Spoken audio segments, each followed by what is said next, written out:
вчерашния матч между България и Испания показахме на Испания и на целия свят кои сме. А именно, че ние сме мафия, която си има държава. Това е пълен абсурд и голяма игра на букмейкерите и това е много в световен мащаб.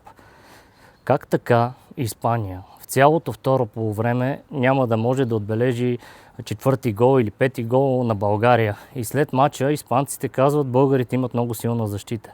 Да благодарим на Христо Стоичков, че е използвал контактите си, нали, се е погрижил за нас да не ни вкарат 7-8 гола да се излагаме. Нали, евентуално така е протекал разговора с който трябва.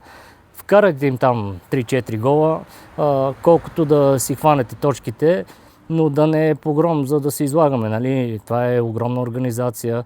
И аз лично бях заложил за този матч, понеже ще има над 5 гола и изгубих парите, както стана ясно.